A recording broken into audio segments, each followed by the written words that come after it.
Good morning, students. કેમ છો? મજામાં? ચાલો હવે આપણે ટોપિક ચાલતો છે ફ્લક્સ, બરાબર? અને ફ્લક્સ ઉપરથી ગોસનો નિયમ, બરાબર? ચાલો શું છે ફ્લક્સ? આપણે શું સમજી રહ્યા છે? ફ્લક્સ ફાઈ બરાબર ફ્લક્સની વ્યાખ્યા શું હતી? ફ્લક્સ ફાઈ બરાબર E delta A cos theta. આ ભણેલા છે ફ્લક્સ. એટલે કોઈ બંધ પૃષ્ઠમાંથી કેટલી વિદ્યુત ક્ષેત્ર રેખાઓ પસાર થાય તે, બરાબર? અને આના ઉપરથી આપણે ગોસનો નિયમ ભણ્યા કે આ જ ફ્લક્સ ફાઈ બરાબર q બાય એપ્સિલોન 0 આના જેટલું. આ બે ટોપિક ઉપરથી આપણે 5 કે 6 દાખલા સ્વાધ્યાયના કર્યા. 17, 18, 19, 20 અને 22 બધા બબ્બે માર્ક્સના હતા. બધા આ સૂત્રના હતા, બરાબર? અને કંઈક 16મો કંઈક આ સૂત્ર પરથી કર્યો ફ્લક્સ શોધવા માટે. ઓકે, ચાલો હવે આજે આપણી પાસે ઉદાહરણ નંબર 11 છે, બરાબર? ચોપડીમાં બે ઉદાહરણ 11 અને 12 એ ફ્લક્સના નિયમ ઉપર જ છે, ગોસના નિયમ ઉપર જ છે, બરાબર? તો આજે ખાલી આપણે ઉદાહરણ નંબર 11 સમજીશું, બરાબર? શાંતિથી સમજો. એકદમ ઈઝી દાખલો છે. તમને મોટો દેખાતો હશે પણ એકદમ ઈઝી દાખલો છે, બરાબર? તો શાંતિથી સમજો. આ બે વસ્તુ ઉપર આધારિત છે ફ્લક્સ, બરાબર? તો તમને આમાં આકૃતિ આપેલી છે. અચ્છા, જો તમને આકૃતિમાં એક સમઘન દેખાશે, દેખાય છે? જેમાં બાજુની લંબાઈ સ્મોલ a જેટલી છે, દેખાય છે? સ્મોલ a બાજુની લંબાઈ વાળો સમઘન.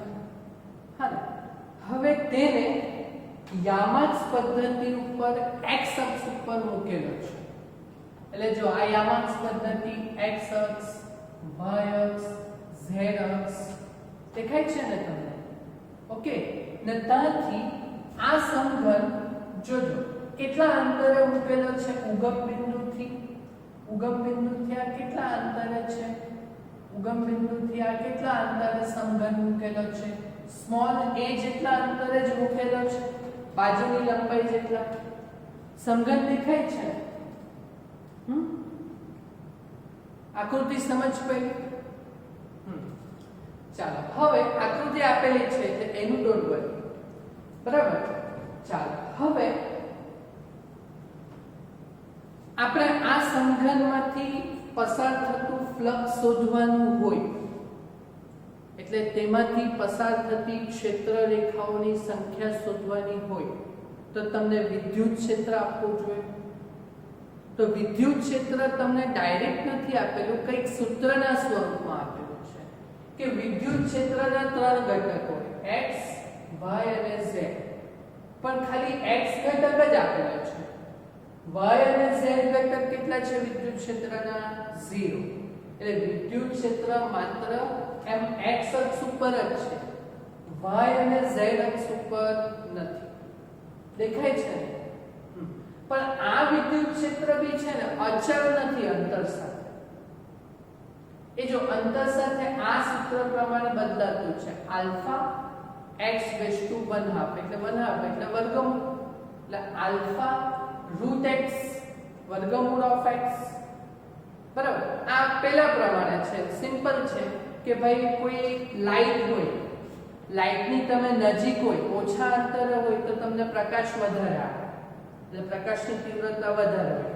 તો તમે એ લાઈટથી દૂર જતા જાવ તો, એ પ્રકાશના ઉદ્ગમથી તમે દૂર જતા જાવ તો પ્રકાશની તીવ્રતામાં ઘટાડો થાય. એટલે એ વસ્તુ એ લોકો મેન્શન કરતા છે કે વિદ્યુત ક્ષેત્ર અંતર સાથે બદલાતું છે. તો કયા સૂત્ર પ્રમાણે બદલાતું છે? આલ્ફા √x, x ની 1/2 ઘાત, બરાબર? જ્યાં આલ્ફા એ અચળ છે એ તમને આપેલો છે, આલ્ફા એ અચળ છે, તો એનું મૂલ્ય કેટલું આપેલું છે? 800 SI એકમમાં. આ આલ્ફાનો એકમ તમને ચોપડીમાં આપેલો છે, મેં નથી લખ્યો, જો કે એનું કંઈ કામ નથી પડતું. આ આલ્ફાનો એકમ કંઈક એ આપેલો હોય, આનું ન્યૂટન પર કુલમ અને છેદમાં મીટરની 1/2 થાય, પણ એનું કંઈ કામ નથી. આ આલ્ફાની વેલ્યુ કેટલી લેવાની છે આપણે? 1/2, સોરી કેટલી? 800. ને આ x એ શું છે? ઉગમ બિંદુથી અંતર. ઉગમ બિંદુ O થી આપણે યામક પદ્ધતિમાં અંતર છે, બરાબર? હા. અને આ બાજુની લંબાઈ બી તમને આપેલી છે કે આ જે સમઘન છે એની બાજુની લંબાઈ કેટલી છે? 0.1. કેટલી છે? 0.1 મીટર. 0.1 મીટર, બરાબર? ચાલો હવે તો પહેલો સવાલ શું છે? ઘનમાંથી પસાર થતું વિદ્યુત ફ્લક્સ. આકૃતિ બેઠી તમને આપેલી છે, બરાબર? એટલે આકૃતિ મેં દોરેલી છે, તમારે બસ ખાલી સમજવાનું છે કે ઘનમાંથી પસાર થતું વિદ્યુત ફ્લક્સ એટલે ઘનમાંથી પસાર થતી ક્ષેત્ર રેખાઓની સંખ્યા શોધવાની છે, બરાબર? ચાલો તો ક્ષેત્ર કઈ દિશામાં છે? x દિશામાં જ છે ખાલી, બરાબર? તો વિદ્યુત ક્ષેત્ર આ દિશામાં હશે, હે ને? તો વિદ્યુત ક્ષેત્ર છે ને ખાલી બે જ બાજુમાંથી પસાર થાય. જો આ દેખાય છે, આ બે બાજુ, એમ વિદ્યુત ક્ષેત્ર આ બાજુ હોય તો આ બે બાજુમાંથી પસાર થાય, લેફ્ટ અને રાઈટ બાજુમાંથી. ખ્યાલ આવે છે ને? એમ કે બીજી બે બાજુ કઈ છે? આવી રીતે છે, દેખાય છે? અને બીજી બે બાજુ કઈ છે? 6 બાજુ આવે, અને બીજી બે બાજુ આવી રીતે છે. વિદ્યુત ક્ષેત્રને લંબ આ બે જ બાજુ છે, એમ આમાંથી જ પસાર થવાની. ખ્યાલ આવે છે ને તમને? ઓકે, તો હું એ જ કહું છું, એટલે તમારે આ સમઘનમાંથી પસાર થતું ફ્લક્સ શોધવાનું છે, બરાબર? તો વિદ્યુત ક્ષેત્ર x દિશામાં છે કે એટલે એ ઘનની માત્ર કેટલી બાજુમાંથી પસાર થાય? બે જ બાજુમાંથી પસાર થાય, ડાબી અને જમણી, લેફ્ટ અને રાઈટ. ખ્યાલ આવે ને? ઓકે, તો પહેલા આપણે શું કરશું? ડાબી બાજુ સાથે સંકળાયેલું ફ્લક્સ શોધવું, બરાબર? પછી આપણે શું કરશું? જમણી બાજુ સાથે સંકળાયેલું ફ્લક્સ શોધવું, ને પછી બેનો શું કરી દેશું? સરવાળો. હે ને? ચાલો તો પહેલા આપણે ડાબી બાજુ માટે આપણે ફ્લક્સ શોધવાનું છે. અચ્છા, ફ્લક્સનું સૂત્ર શું છે? E ડેલ્ટા A cos θ, બરાબર? ચાલો, જ્યાં E એટલે વિદ્યુત ક્ષેત્ર, એ વિદ્યુત ક્ષેત્ર અચળ નથી, અંતર સાથે આવી રીતે બદલાય છે, દેખાય છે ને? ઓકે, તો પહેલા ડાબી બાજુ માટે વિદ્યુત ક્ષેત્ર કેટલું હશે? એટલે આ બાજુ માટે વિદ્યુત ક્ષેત્ર કેટલું હશે? તો વિદ્યુત ક્ષેત્રનું સૂત્ર ડાબી બાજુ માટે E લેફ્ટ, બરાબર? Alpha into x raise to 1/2, જ્યાં આલ્ફાની વેલ્યુ કેટલી લેવાની છે? 800 SI એકમમાં. અને આ x એટલે ઉગમ બિંદુથી એ બાજુનું અંતર. આપણે ડાબી બાજુ માટે કરતા છે ને, તો ઉગમ બિંદુથી આટલું અંતર કેટલું છે તમારું? સ્મોલ a જેટલું છે. એટલે x બરાબર કેટલા લેશું? સ્મોલ a, ને સ્મોલ a બરાબર કેટલા છે? 0.1. બાજુની લંબાઈ કેટલી છે? 0.1 મીટર, બરાબર? તો તમને વિદ્યુત ક્ષેત્ર મળી જશે 800 અને 0.1 નું વર્ગમૂળ, બરાબર? 0.1 નું વર્ગમૂળ કરશો એટલે 0.316 આવશે, ને ગુણ્યા 800 કરશો એટલે 252.9. વિદ્યુત ક્ષેત્ર F/q એટલે ન્યૂટન પર કુલમ. બોલો, વિદ્યુત ક્ષેત્ર મળી ગયું. ફ્લક્સ શોધવાનું છે ને આપણે ડાબી બાજુમાં, એટલે E ડેલ્ટા A cos θ. તો વિદ્યુત ક્ષેત્ર થઈ ગયું. ચાલ, ડેલ્ટા A એટલે ક્ષેત્રફળ, બાજુ. આ બાજુ ચોરસની બાજુ તરીકે તમે લઈ શકો. ચાલ, ચોરસનું ક્ષેત્રફળ, લંબાઈનો વર્ગ. અહીંયા બાજુની લંબાઈ સ્મોલ a છે કે? હા, તો ઘનની બાજુનું ક્ષેત્રફળ ડેલ્ટા A બરાબર લંબાઈનો વર્ગ એટલે a સ્ક્વેર, એટલે 0.1 નો વર્ગ. 0.1 નો વર્ગ કેટલું થશે? ક્ષેત્રફળ 0.01. Metre square. બોલો ક્લિયર ને? તો ચાલો હવે ફ્લક્સ શોધી કાઢો. બોલો flux E delta A cos theta ડાબી બાજુ માટે એટલે ફાઈવ લેફ્ટ બરાબર વિદ્યુત ક્ષેત્ર EL delta A cos theta. ચાલો EL શોધી કાઢ્યું, ક્ષેત્રફળ શોધી કાઢ્યું, પણ આ થીટા વસ્તુ સમજો. હા તો જો આમાં વિદ્યુત ક્ષેત્ર આ બાજુ છે બરાબર ધન x દિશામાં, પણ આ પૃષ્ઠની બાજુ આવી રીતે પડેલી છે એટલે એના ક્ષેત્રફળનો એકમ સદિશ આ બાજુ પડવાનો, આ બાજુ આ દેખાય છે ને લેફ્ટ બાજુનો એકમ સદિશ દેખાય છે ને તમને? તો વિદ્યુત ક્ષેત્ર આ બાજુ છે અને એનો એકમ સદિશ બાજુના ક્ષેત્રફળનો એકમ સદિશ આ બાજુ છે, તો આ ખૂણો કેટલો બનવાનો? 180 બનવાનો. ઓકે, એટલે થીટા બરાબર કેટલા લેવાના છે? E અને ડેલ્ટા A વચ્ચેનો ખૂણો 180. ચાલો E લેફ્ટ 252.9, ડેલ્ટા A 0.08 અને cos 180. અચ્છા cos 180 તમને ખબર? cos 0 કેટલું આવે? cos 0 ધન x અક્ષ ઉપર, cos 0 એટલે 1, તો cos 180 આ બાજુ ઋણ x અક્ષ ઉપર એટલે +1 આ બાજુ છે, તો આ બાજુ કેટલું આવશે? -1, એટલે cos 180 કેટલો આવશે? -1. ને આ બેના ગુણાકારમાં કેલ્સીની જરૂર ના પડે, ભાગ્યા 100 એટલે 2.529 ને -1 એટલે માઈનસમાં આ ફ્લક્સ આવે. તો ફ્લક્સનો એકમ E ડેલ્ટા A એટલે ન્યૂટન પર કુલમ મીટર સ્ક્વેર. આ બે ભૌતિક રાશિનો ગુણાકાર. બોલો ક્લિયર? પાકો? ચાલો તો પછી તમને જમણી બાજુનું બી આવડવાનું છે, આવી જ રીતે તો કરવાનું છે હે. ચાલો તો જમણી બાજુ ઉગમ બિંદુથી જોજો આટલા અંતરે છે એટલે વિદ્યુત ક્ષેત્ર અંતર સાથે બદલાતું છે. એટલે બોલો આટલા અંતરે એટલે આ અંતર કેટલું થવાનું? ઉગમ બિંદુથી આટલું અંતર, આટલું A આટલું A એટલે 2A થવાનું. એટલે જમણી બાજુ માટે આપણે ફ્લક્સ શોધવાનું છે, તો પહેલા વિદ્યુત ક્ષેત્ર જે બદલાતું છે તો અંતર માટે જવાનું.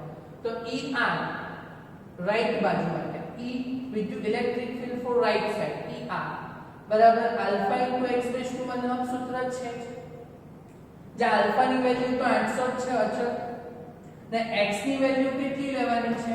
આ જમણી બાજુ એ ઉગમ બિંદુથી કેટલા અંતરે છે? 2A અંતરે છે એટલે 2A, ને a ની વેલ્યુ કેટલી છે? બાજુની લંબાઈ 0.1 એટલે 2 * 0.1 0.2 મીટર થાય બરાબર. તો x ની વેલ્યુ તમને ખબર પડી ગઈ કે 800 * 0.2 નું વર્ગ, 0.2 નું વર્ગમૂળ કરો તો 0.447 * 800 કરશો તો 357.7 ન્યૂટન પર કુલમ. ક્લિયર?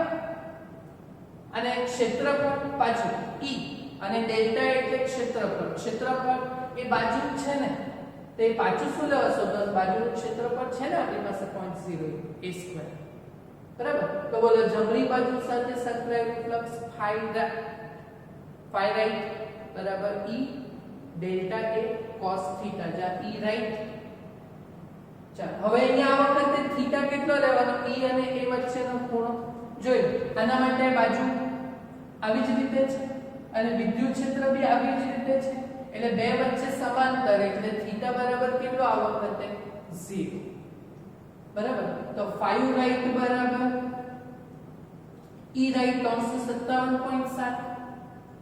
ક્ષેત્રફળ આપણે આગળ શોધેલું છે 2.01 અને cos 0 કેટલો? 1. તો આ બેનો ગુણાકાર કેલ્સીનું કામ નહીં પડે 3.570. બોલો બે બાજુના ફ્લક્સ મળી ગયા ને આપણને, તો આપણે ધન સાથે સંકળાયેલું ફ્લક્સ શોધવાનું છે. તો કુલ ફ્લક્સ 5 બરાબર 5 લેફ્ટ પ્લસ 5 રાઈટ એટલે આ વત્તા આ. બોલો એટલે 3.577 માંથી 2.52 બાદ કરો. ઓકે, તો ધનમાં આવશે 1.05 newton into meter square per coulomb. 1.049 જેવું આવશે એટલે આપણે 1.05 કન્સિડર કરેલું છે. બોલો ખ્યાલ આવ્યો? બે ફ્લક્સ શોધતા આવડ્યા ને તમને? જો ડાબી બાજુનું ફ્લક્સ સમજ પડે તો જમણી બાજુનું તમને આવડવાનું છે. ડાબી બાજુએ ઉગમ બિંદુથી a જેટલા અંતરે છે અને જમણી બાજુએ ઉગમ બિંદુથી 2a જેટલા અંતરે છે. એટલે બે બાજુ માટે વિદ્યુત ક્ષેત્ર શોધાઈ જાય. બરાબર? અને ફ્લક્સ બોલો આ રીતે આવશે ને તમને. જેવું ડાબી બાજુ માટે કર્યું એવું ને એવું જમણી બાજુ માટે કર્યું. ક્લિયર? પાકું? અને સવાલ બી એ તો એક લાઈનનો છે. શું છે સવાલ બી? ઘનમાં વીજભાર શોધો. બોલો તો ફ્લક્સ આપણે શોધી કરેલું છે ને, તો 5 દાખલા પહેલા ગૌસના નિયમ પરથી કે ફ્લક્સ I બરાબર q બાય એપ્સિલોન 0 ગૌસનો નિયમ. તો q બરાબર 5 into એપ્સિલોન 0. ફ્લક્સ કેટલું શોધ્યું? 1.05. એપ્સિલોન 0 ની વેલ્યુ 8.85 10 ની માઈનસ 12. બહુ બધી વાર યુઝ કર્યું. ઓકે, તો 10 ની માઈનસ 12 ઘાત એમ જ. અને 1.05 ની 8.85 કરશો તો આવશે 9.29 જેવું આવશે. એટલે 9.3 10 ની માઈનસ 12. એટલે આ વિદ્યુત ભાર શોધ્યો. તો વિદ્યુત ભારનો એકમ કુલમ. ઓકે, બોલો ખ્યાલ આવ્યો કે દાખલો? ક્લિયર? આવી સેમ મેથડ નો આટલા જ લેન્થ વાળો આપણી પાસે ઉદાહરણ 12 છે. આ જ રીતે કરવાનું છે. બોલો સમજ પડે છે ને તમને? આવડશે ને? બરાબર? તો આટલા સુધીની રકમ છે ને આ સવાલ A અને સવાલ B આ બે છે. એટલે પ્રોપર સમજજો. બરાબર? એક વારની, બે વારની, 3 વાર સમજજો. બરાબર? ઓકે, અને પછી દાખલો વ્યવસ્થિત રીતે તમારે કરવાનો. ક્લિયર? આવડશે ને? આ દાખલો 3 થી 4 માર્કના લેવલમાં તમને પૂછાઈ શકે બોર્ડ એક્ઝામમાં. ઓકે, બતાવી દેજો. Thank you.